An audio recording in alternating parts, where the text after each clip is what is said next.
ভাই আপনার অনেক ভিডিও দেখতেছি, আপনি খুব সূক্ষ্মভাবে আমাদের সমাজে একটা অশান্তি সৃষ্টি করে দিতেছেন ভাই। কিভাবে অশান্তি সৃষ্টি করলাম? এই যে আমাদের নবী রাসূলদের নামে উল্টাপাল্টা বলেন, এত আচ্ছা, মানবতার কথা তা বলেন, তার আবার এই মানে যে তার মানে তো হচ্ছে মোহাম্মদ যখন মানে ১ম ধর্মপ্রচার শুরু করছিল, মোহাম্মদ তো তার অঞ্চলের যে বাপ-দাদার যে ধর্ম ছিল মোহাম্মদের, সেই ধর্মের সমালোচনা শুরু করছিল। সেই ধর্মের কটূক্তি করেছিল, সেই ধর্মের নিন্দা জানিয়েছিল। তাহলে তো মোহাম্মদও একই অপরাধে অপরাধী নাকি? আপনার একটু মানে জ্ঞানের ঘাটতি আছে। মোহাম্মদ আগে শান্ত প্রিয় ভাবে তাওহীদের দিকে ডাকছিল, লা ইলাহা না, ইল্লাল্লাহ। না, হ্যাঁ, না, যখন তাকে ভুল তার এই বলছেন, ভুল আহ্বানটাকে তো বলছেন, ভুল শুনলো না, বলছেন, যখন তাকে মারতে ভুল যাচ্ছিল তখন বলছেন। সে সমালোচনা করছে। আ রবি, আপনি ভুল জানেন। আপনি তো মানে ইসলাম সম্পর্কে আপনার বিন্দুমাত্র কোনো জ্ঞান নাই। আপনি বিন্দুমাত্র জীবনে আপ কোনোদিন ইসলামের কোনো কিছু পড়েন নাই।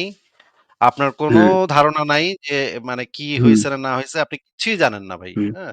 না, আপনি খালি খালি একেবারে আপনার আমি তো জানি, আমি হ্যাঁ। কথা আমি জানি আপনার কারণ ভিডিও আমি শুনে জানি তো কারণ বুঝি আপনি আপনাকে একদম একটু আপনাকে মিউট করে রাখি। কারণ আমি সব যেই কয়টা কথা বলি প্রত্যেকটা কথা আমি রেফারেন্স সহকারে বলি এবং একদম বই খুলে, খুলে দেখায় বলি।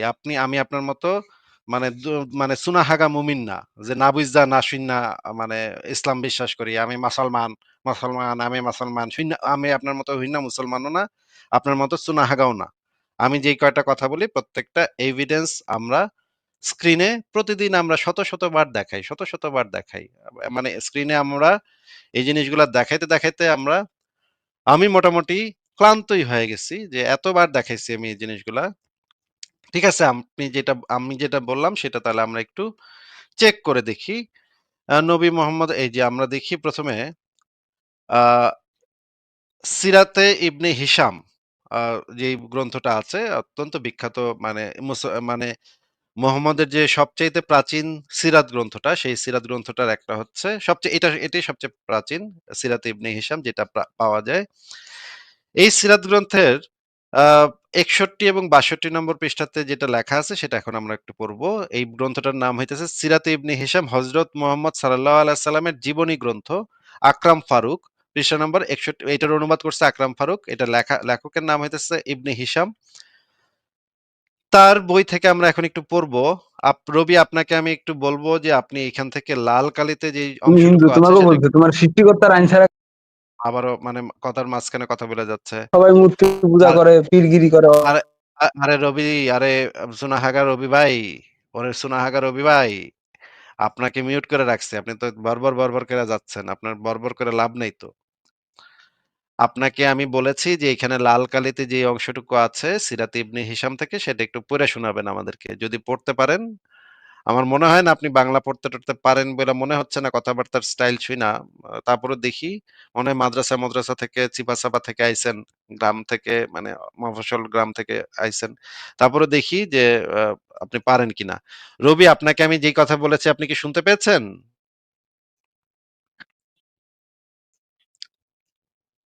রবি, আপনি কি আমার কথা শুনতে পেয়েছেন? হ্যালো, হ্যাঁ, রবি, আপনাকে আমাকে মিউট বের করে করে রাখছিলাম। দিছেন। হ্যাঁ, বের করেও দিছিলাম, মিউটও করে রাখছিলাম। এখন আপনাকে আমি বলতেছি যে এই সিরাতে ইবনে হিশাম থেকে এই লাল কালিতে দাগানো অংশটুকু আমাদেরকে জোরে পড়ে শোনান। আমাকে বের করে দিয়ে কথা বলছে। মাথা খারাপ। হ্যালো, হ্যাঁ, রবি, এই যে লাল হ্যাঁ কালিতে ভাই যে শুনেন। অংশটুকু আছে, লাল কালিতে যে অংশটুকু আছে সেটুকু আমাদেরকে এটাই পড়ে দেখাবে শোনান। যে পালাইছে, আমি বলে পালাইছি, এটাই দেখাবে। হচ্ছে এরা এরকম করে, কবে যে পালাইছে, না আগা পালাইছে, কবে দেখি। আরে আচ্ছা আমি সুনাহাগা, বাইরে আরে বলদার বাচ্চা বলদা, এই যে যেটা বাইর করছি রে দেখছো, বলদা, এটা পড়ে শোনা রে বেটা। খানকির বেটা আমার জয়েন কর, খানকির বেটা, খানকির বেটা। দেখছো দেখছো দেখছো দেখছেন দেখছো অবস্থা, চিটার, দেখছো দেখছেন অবস্থা, আমি আছি না। দেখছেন অবস্থা, এর কথা হ্যালো, কিন্তু সবাই শুন। হ্যালো, বলদা আমারে বাইর করে দিয়া তুমি গাইলাইতেছো, আবার কইছো উত্তর দিতে কেমন হইব? আচ্ছা, আপনি ভিডিওটা অন হুম, করেন তো রবি, আপনি ভিডিওটা অন করেন, ভিডিওটা আপনি দেখি আপনি আমাকে বের চেহারা। করে দিয়ে আপনি উত্তর চাইতেছেন, আবার বলদা কইতেছেন, হ্যালো হ্যালো করতেছেন, হবে কোন? তো সব দর্শকরা তো শুনতেছে, আপনি আপনি যা হ্যাঁ বলতেছেন সব তো শুনতেছি শুনে তো। ফেলাইলো। হুম, তাহলে আপনি আপনি তো আর ব্যাক স্টেজে নাই, আপনি তো আমনে ফ্রন্টেই আছেন। আপনি বলছেন আমি বাংলা পড়তে পারি না, এই, শুনেন আমি কি কি পারি। আমি তন্ত্র আচ্ছা, মন্ত্র পারি, আমি আধ্যাত্মিক আচ্ছা, পারি, আচ্ছা, আমি আচ্ছা, মনে করেন যে আবার প্রকৃতি আবার মিউট করে রাখলাম। মিউট করে রাখছি। এখন আর আপনার কথা কেউ শুনতে পাবে না। তন্ত্রমন্ত্র আপনি পরে কইরেন, আমার তন্ত্রমন্ত্র কইরা আমার পাছার যে একটা বাল আছে সেই বালটা আপনি ফালায়েন। আপনার আল্লাহ, আপনার নবী ২ টারে পাঠায়েন তন্ত্রমন্ত্র কইরা। আমার পাছার একটা বাল যেন তারা, আপনার আল্লাহ এবং আপনার নবী ২ জনে মিলা যেন আমার একটা পাছার বাল তুইলা আমারে দেখায় যে আমরা আল্লাহ নবী ২ ভাই আমরা আসিফ মহিউদ্দিনের পাছার বাল তুলতে পারছি। এটা আপনি দেখায়েন আমারে পরে। যদি আপনার আল্লাহ এবং আপনার নবীর যদি সেই ক্ষমতা থাকে, আমার একটা পাছার বাল যেন তুইলা দেখায়। আপনাকে আমি যেটা বলেছি সেটা হচ্ছে, এই মুমিন মনে হয় মানে মাথা একেবারে খারাপ। এই মুমিন মনে হয় বুঝেও না আমি এই বেকুবরে কি বলতেছি, বুঝেও না। রবি আপনাকে আমি বলেছি যে এইখানে যে বইতে যে জিনিসটা লেখা আছে সেটা পড়ে শোনান, পড়েন।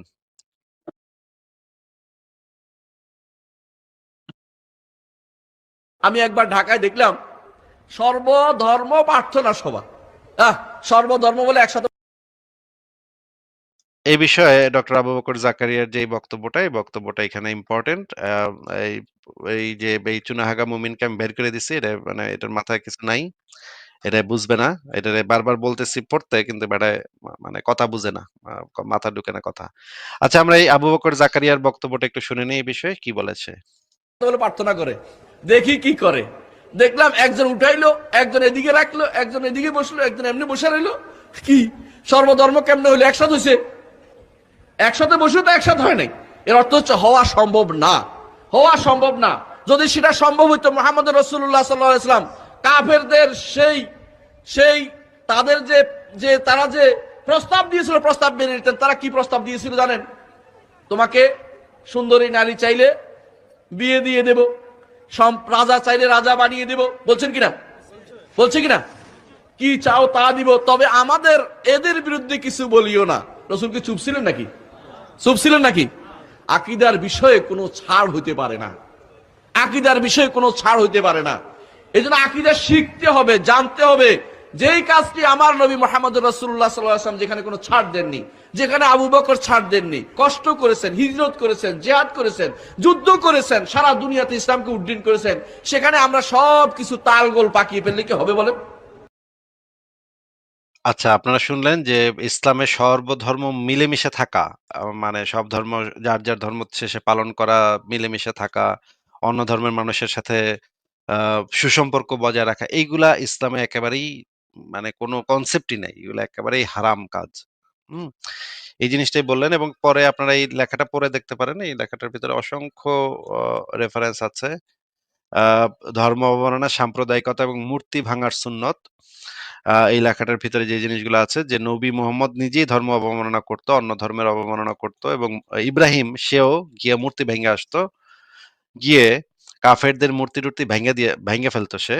আপনারা যদি এই ভিডিও দেখেন, এখানে আল বিদায়া ওয়ান নিহায়া থেকে একদম বিস্তারিতভাবে বর্ণনা করা আছে কিভাবে মানে ইব্রাহিম কাফেরদের যে পূজনীয় দেবদেবী তাদের মূর্তিগুলাকে ভেঙে ফেলতো, এবং মানে বাটপারিও করতো, এবং সেই কুঠারটা আবার বড় মূর্তির গলায় ঝুলায় রেখে আসতো, এবং বলতো যে এটা তো আমি করিনি, এটা তো ওই বেটা করছে, এই যে বড় মূর্তিটাই করছে, বড় দেবতাটাই করছে।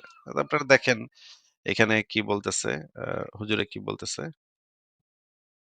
আসেনি, ছবি মূর্তি গড়তে আসেনি, ছবি মূর্তি ভাঙতে এসেছি। আমি মুসলিম চির রণবীর, মরণকে করি না ভয়, মরলে শহীদ বাঁচলে গাজী, আমার উভয় সমান। আমার জেল যতটুকু সেল ততটুকু, বাইরে যতটুকু ভিতরে ততটুকু। জেলের দাম দিনা 5 পয়সা, সেলের দাম দিনা 5 পয়সা, শুলি ফাঁসির 5 পয়সা দাম দিনে আমার উভয় লাভ। আমি মুসলিম চির রণবীর, মরণকে করি না ভয়। মূর্তি ভাঙতে এসেছি, মূর্তি গড়তে আসেনি। কাপুরুষ, কাপুরুষের সন্তান কাপুরুষ, তোমার লজ্জা থাকা দরকার ছিল। মূর্তি ভাঙতে এসেছি লক্ষ্মী মেরে। বাংলার মাটিতে যত ছবি মূর্তি রয়েছে তাকে ভেঙে চৌচির করে দেবো। আমি যদি না পারি আমার ছেলে ভেঙে দিবে, আমার ছেলে যদি না পারে তার ছেলে ভেঙে দিবে, তার ছেলে যদি না পারে, যেদিন ঈসা আলাইহিস সালাম আসবেন সেদিন লাঠি মেরে সব ছবি মূর্তিকে গুড়িয়ে দেওয়া হবে রাস্তায়। কোন মায়ের বেটা ঠেকাতে পারবে না। সেদিন আর বেশি দূরে নাই। কাপুরুষ, লেখাপড়া শিখেছো কেন তুমি? তোমার বিদ্যাকে কবর দিতে এসেছি। তুমি বিদ্যা মাটিতে ফেলে দাও, নতুন ভাবে শিক্ষা অর্জন করো। অন্য কোনো প্রতিষ্ঠানে ভর্তি হও যেখানে মূর্তি ভাঙতে শিখবে। আমার নবী ইব্রাহিম মূর্তি ভেঙেছেন, তুমি জানো না? আমাদের নবী মোহাম্মদ সাল্লাল্লাহু আলাইহি সাল্লাম মূর্তি ভেঙেছেন, এটা তুমি জানো না? আমাদের নবী মোহাম্মদ সাল্লাল্লাহু আলাইহি সাল্লাম লাঠি হাতে করে কাবা ঘরে ঢুকলেন, ঢুকে বললেন জাল হক, এসেছে সত্য, ওয়াজাহাকাল বাতিল, চলে গেছে মিথ্যে, ইন্নাল বাতিলা, নিশ্চয় মিথ্যে, কানা জাহুকা, চিরদিন মিথ্যে। এই বলে লাঠি মেরে সব বাপের ছবি মূর্তিগুলো ভেঙে ফেলে দিলেন। বাপের মানে আমাদের নবী মোহাম্মদ সাল্লাল্লাহু আলাইহি সাল্লাম তার পিতার মূর্তি ভেঙে দিলেন। পিতার মানে ইব্রাহিম আলাইহিস সালামের মূর্তি, ইসমাইলের মূর্তি, ইসহাকের মূর্তি ছিল কাবা ঘরে যখন তিনি কাবা ঘরে ঢুকলেন। আর আমাদের নবীর পিতা হচ্ছেন ইব্রাহিম আলাইহিস সালাম, আমাদের নবীর পিতা হচ্ছেন আদম আলাইহিস সালাম।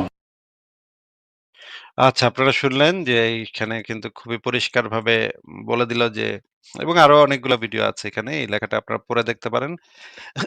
ঠিক আছে, আমরা পরের জনের কাছে চলে যাই। আ